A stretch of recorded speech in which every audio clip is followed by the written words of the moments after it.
Welcome! I am the Munshin King of the century.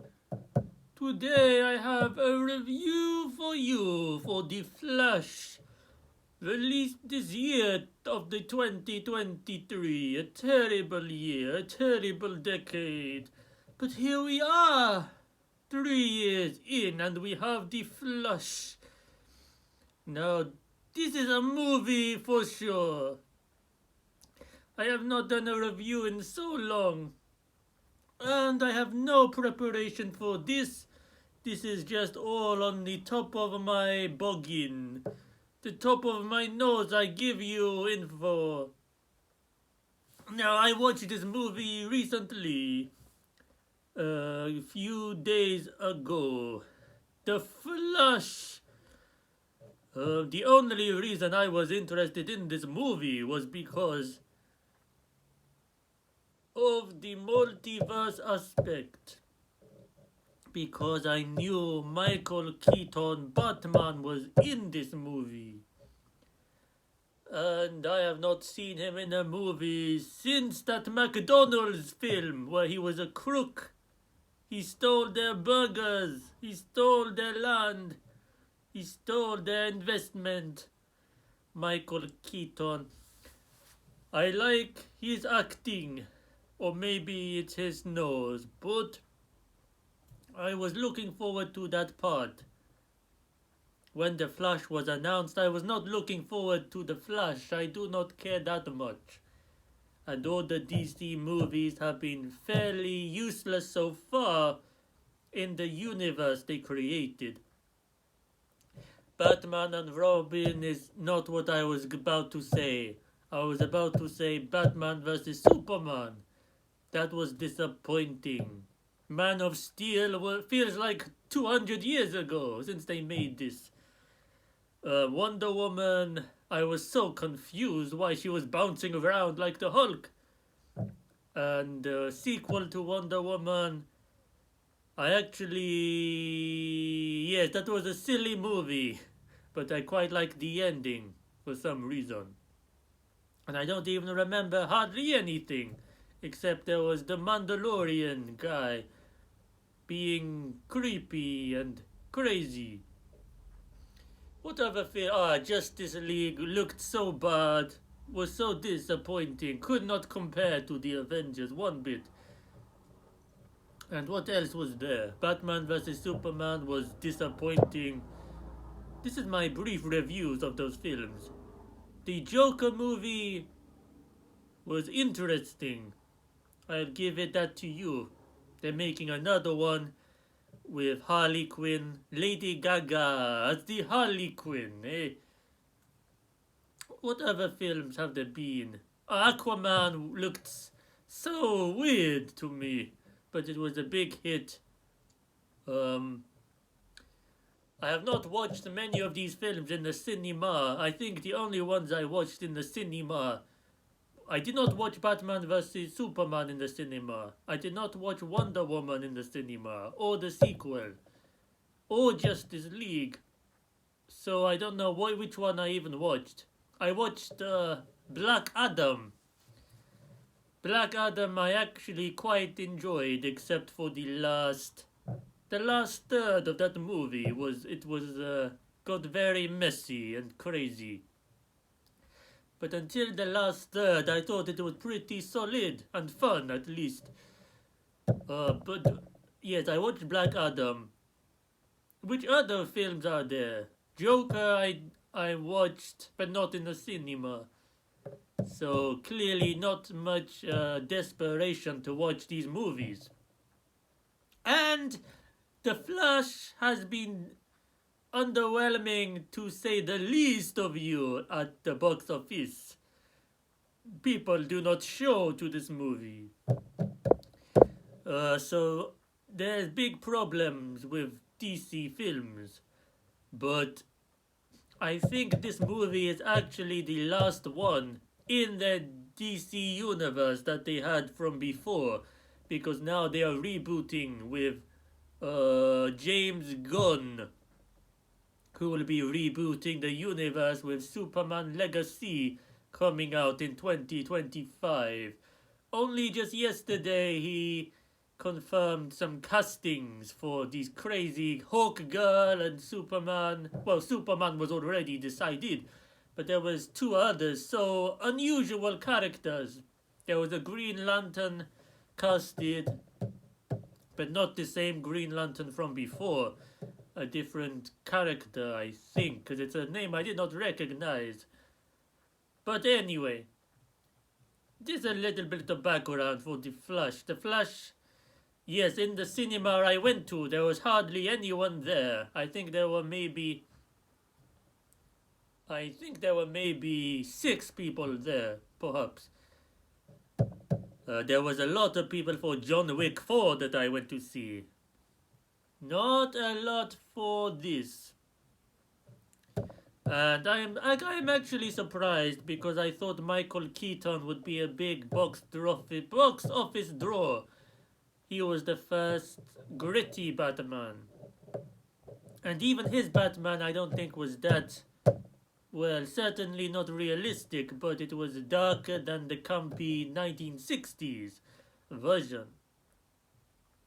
Now, what were my thoughts on the movie? I was not too excited. I don't know, my expectations were low. They were very low because people, you know how it is on the internet. All of the downcasters, the hatred folk who spread their disease, who make you cough up the film or phlegm, sickles in the head and in their eye. They spread negativity like I. And so I was not expecting a great movie. But on the other hand, I kind of was, because I read Tom Cruise watched this movie before it was released and said it was so great. So on one hand you have Tom Cruise, who is known for making great movies, daring movies. Yeah, he's had a very good string of hits, like the Maverick movie with the planes going pew, pew, pew, pew, and Mission Impossible, and that's about it. But we don't talk about the Mummy movie that he was in. So, basically, you get internet people saying it's, well, from what the snippets that I saw, it seemed that they were negative. And then I see Tom Cruise praising it. So I was expecting something daring. And it was daring. But okay. I will probably go into spoilers at some point that I cannot promise or achieve. But the movie is about, you see, I have a terrible memory, but I will have to tell you, the movie is about a guy whose dad is in prison.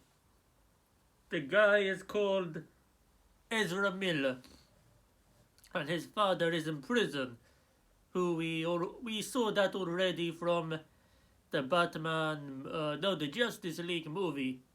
We saw his father was in prison. They were talking on the phone with the barrier in between. And he is very sad about his life because he has no friends. And the only girl that wants to talk to him is a reporter and wants him to quote something for her paper. So that distances him from her. And he is awkward. And he is a coffee boy. And even his boss is telling him at his age he should have got further than that by now. And then he immediately goes to tell him to get a coffee for him. So he's a coffee boy. He's an underachiever.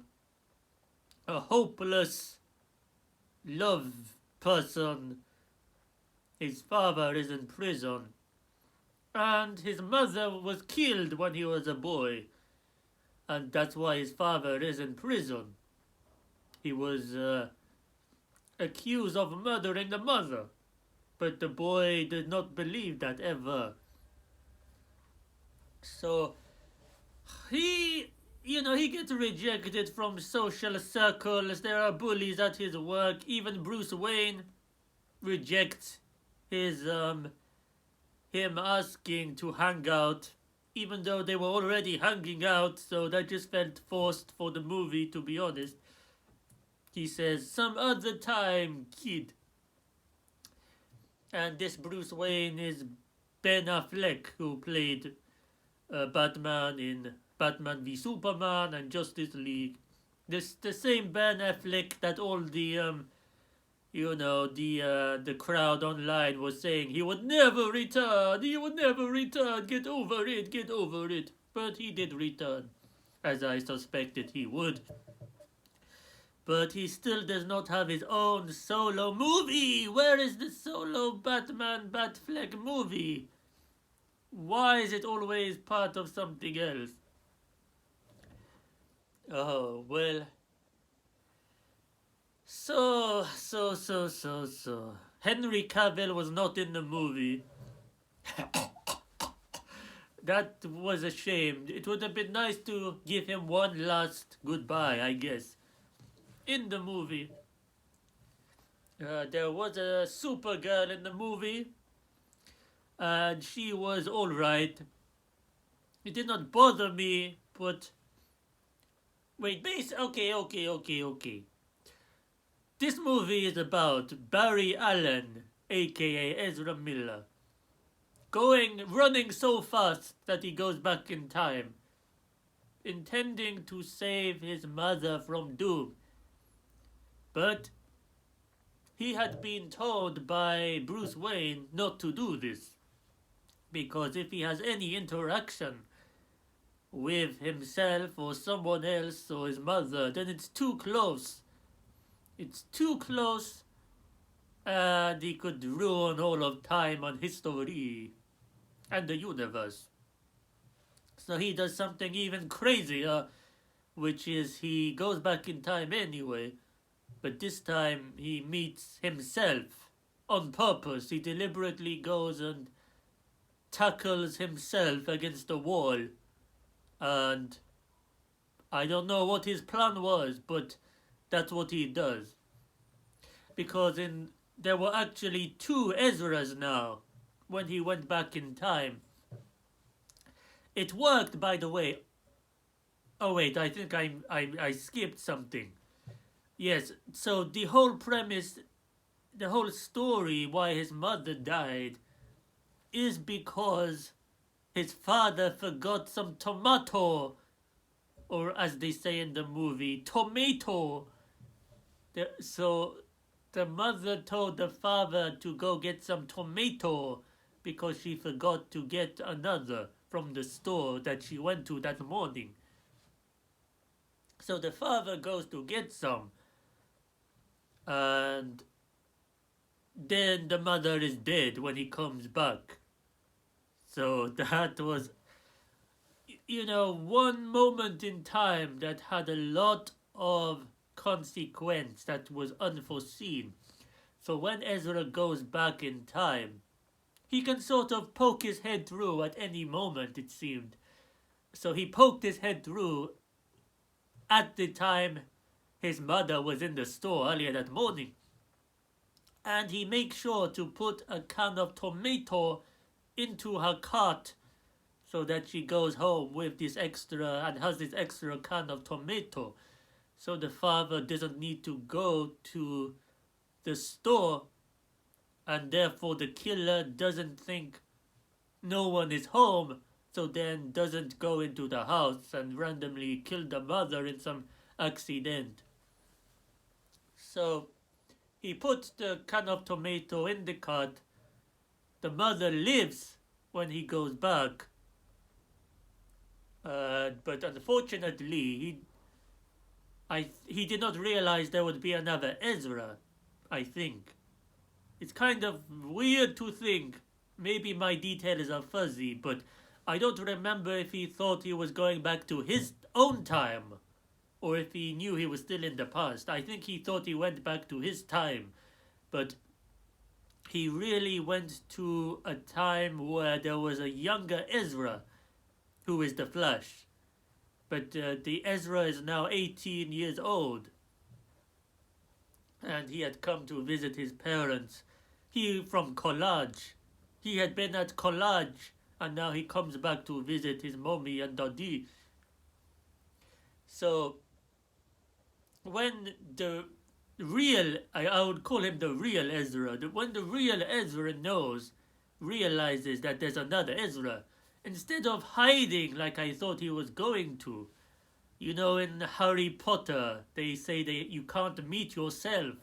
You have to hide, and Hermione, Harry, Ron were all hiding, observing themselves, but helping in some, you know, discreet manner, like throwing a pebble at the back of your head through a window, and sneaking Buckbeak out and destroying all these Dementors away.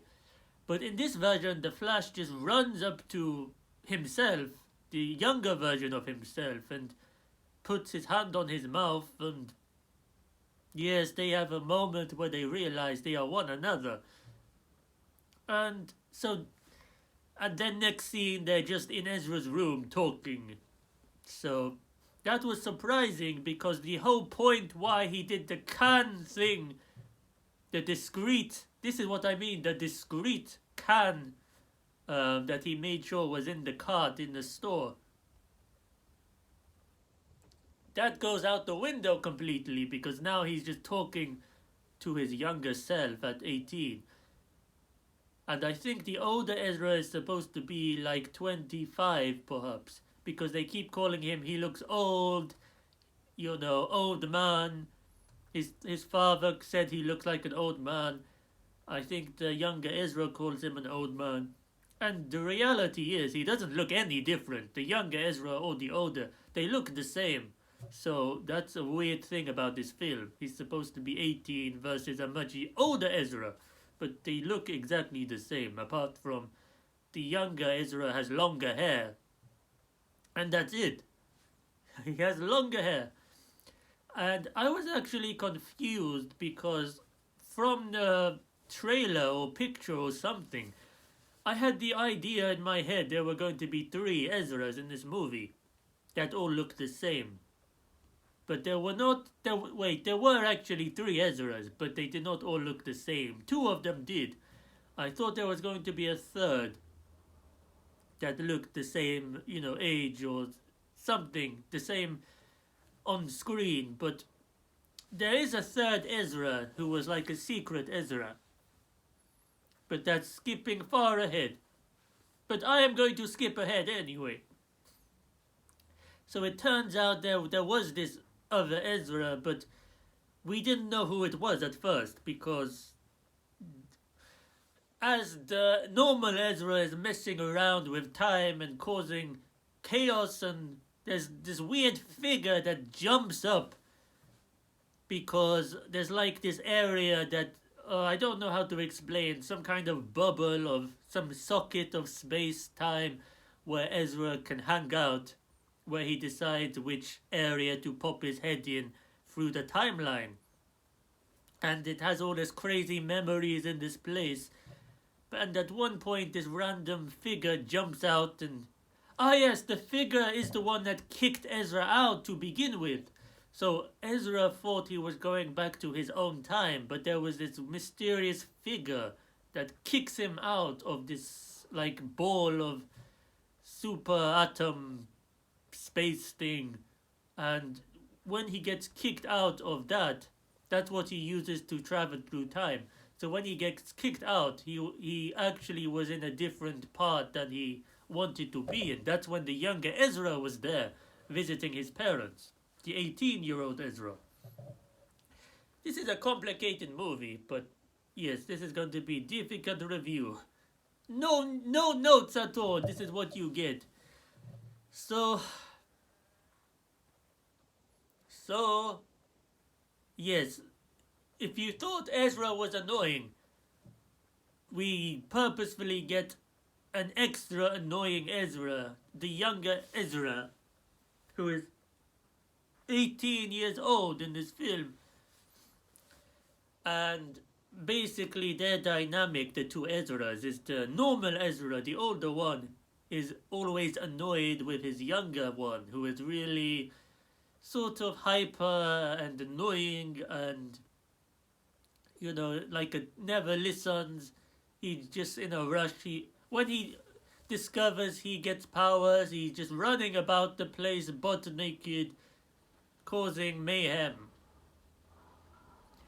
Because the younger Ezra has not got his powers yet.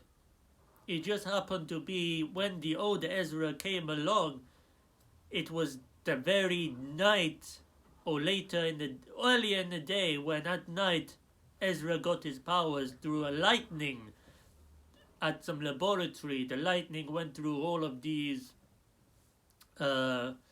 vials, potions, whatever chemicals they are, and then went into Ezra, and that's when he got his flash abilities to super speed. So they basically have to recreate that. And I was a bit confused because the older Ezra is sneaking in the younger Ezra to this laboratory and setting it up so that the same thing happens again that happened to him originally. But I was a bit confused why the younger Ezra wouldn't be there regardless, because, I mean, why wouldn't he be there if the older Ezra had been there? I assumed he would have some clearance to be there, but they had to sneak in through the door. They literally can go straight through the door by, I don't know, vibrating the atoms or something. So he can walk through walls, which I never realized Flash could do. And then they're sneaking around security guards, and I'm just confused why the original Ezra was in the laboratory when he has to sneak in the younger Ezra to get to the laboratory so he can get his powers. Surely all he would have to do is go to the laboratory and hope that it works out, I guess, the same way. Or just say, go to the laboratory and sit on the chair, and that's when you'll get your powers. But yeah, it was bizarre, like the sneaking in and the sneaking out. Why would he not have been allowed to be there? Because we never got the Flash origin story originally. I think he first showed up in Justice League. Well, no, he was originally on a CCTV camera in Batman vs. Superman. And that's where we saw the old photo of Wonder Woman and Aquaman under the water. And I think Cyborg was part of that also, that montage of images. But we never explored the Flash's origin until now. And I actually thought that was quite a clever thing to do because we never addressed it before. But still, I didn't think it made sense why he would be there. And why he would have to literally plonk him in the seat himself. And I'm not familiar with the Flash in the comics. I don't read the comics, so I don't know. I didn't know how he got his powers originally. Although, actually, I think I did at some point realize from the series that he got his powers from lightning. But I actually forgot that completely. But so the whole thing with recreating the lightning, I thought, does not suspend believability, to be honest. I know it's a crazy superhero film where he can travel back in time, but just the idea that he can perfectly recreate the exact circumstances that led to him gaining his powers the first time, which, let's be honest, should have been like 1 in a billion chance. They end up doing it like twice in this film. I think twice. Once was actually in the laboratory, but later on they're able to recreate it without. I don't know what they did, but it was in the Batcave, and Batman was helping out, and it did not work. First of all, and I'm wondering, aren't you supposed to be super burned if you've been hit by lightning? So that's a confusing thing also. He does not look burnt at all. You know, you'd expect they go black or red or... I don't know. It's been a while since I've seen a lightning burn victim, but I think this is not accurate. Especially if it didn't work. Because originally Batman has some kite in the air, and that hit that attracts the lightning, and then the lightning goes to Ezra, who is sat in a chair, because he actually lost his powers the first time they tried this. This is so confusing to explain, but what I was just talking about when they were in the laboratory. Yes, the older Ezra was trying to give the younger Ezra his powers, but in doing so, it messed up, and actually the older Ezra lost his powers at the same time the younger one got his powers, because the older Ezra was stood in between the younger one and the lightning, because the younger one was messing around, and you know, I guess the older one lost track of time, which is ironic. He lost track of time and he can travel in time and go super fast. But this is what happened. And then so this is the thing that I was saying. It's unbelievable that the younger Ezra would still get the powers in exactly the same way, even though there was someone stood in between him and the chemicals and the lightning. How can you recreate the exact thing? It's not the exact thing, it's completely different. You got someone in the way. That's a huge obstacle.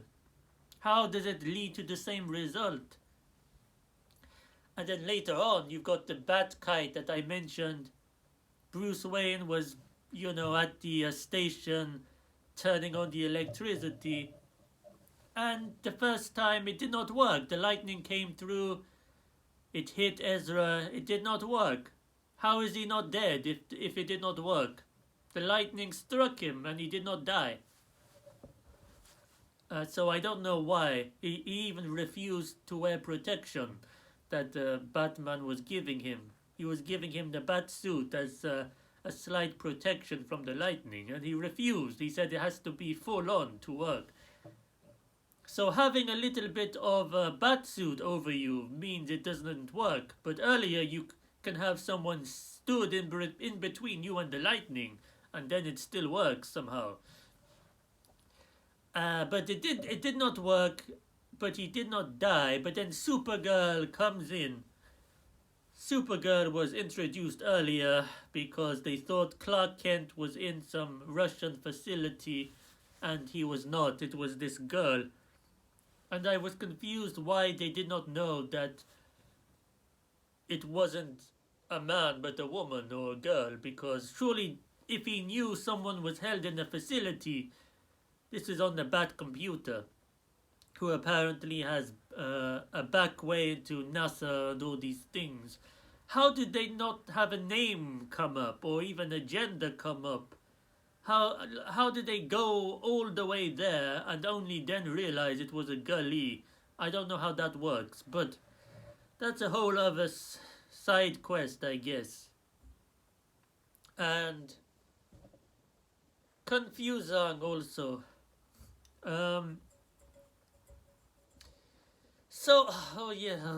This is a confusing movie. Well, it's not really that confusing, it's just, it's a time movie, so...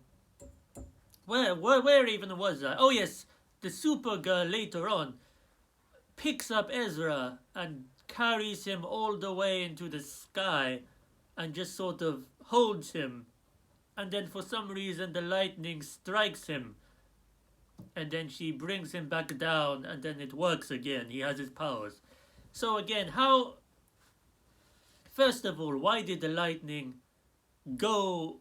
Why was it attracted to Ezra? Was that just destiny?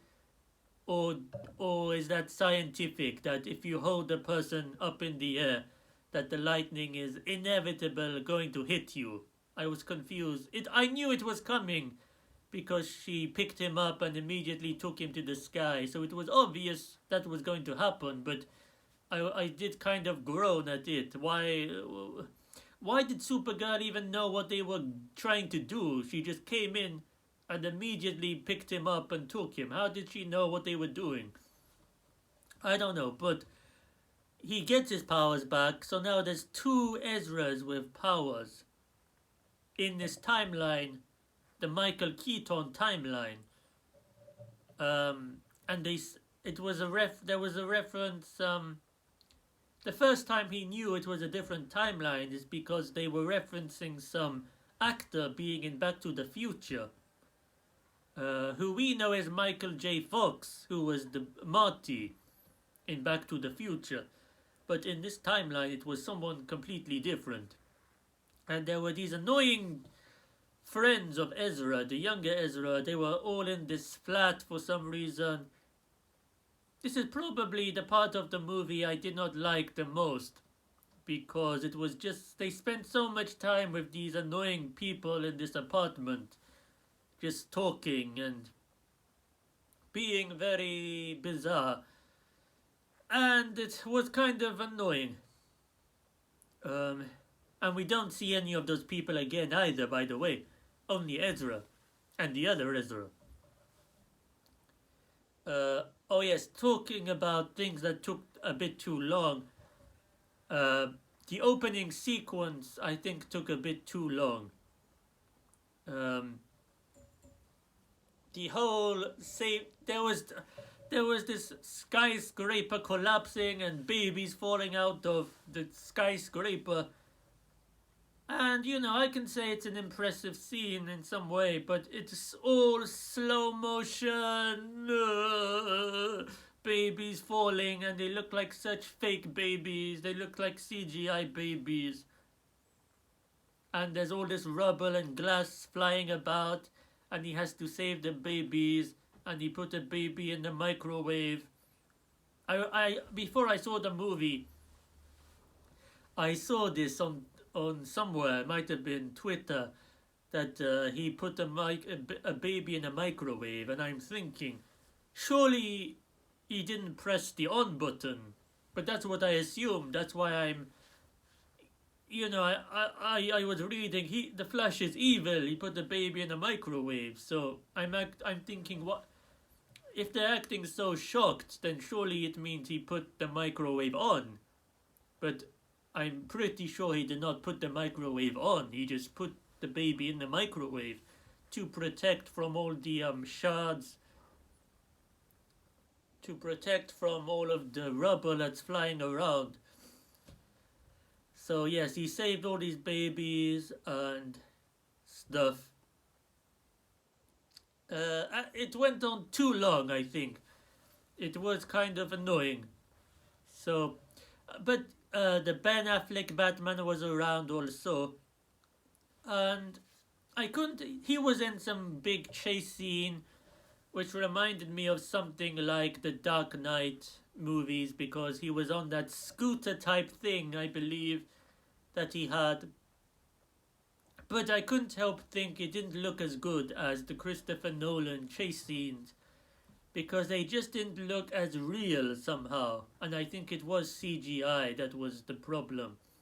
You know, there were some cool shots, I'm sure, probably, but just overall it didn't have the realness, that gritty, realistic quality that the Nolan films had. And it's a shame, for sure. But Wonder Woman also turned up and did the whole lasso of truth gag again. And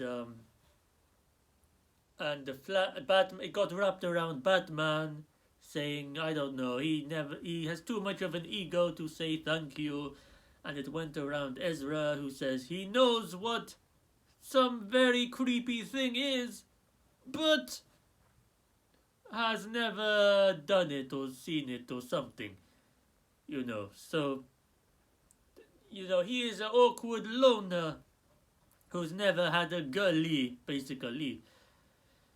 And then Wonder Woman goes off and we never see her again, which is, pointless, I feel.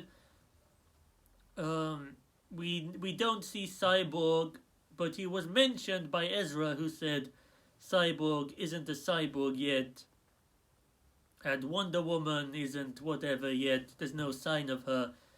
There was a reference to some Vegas performer called the Wonder Woman. And that was it, basically.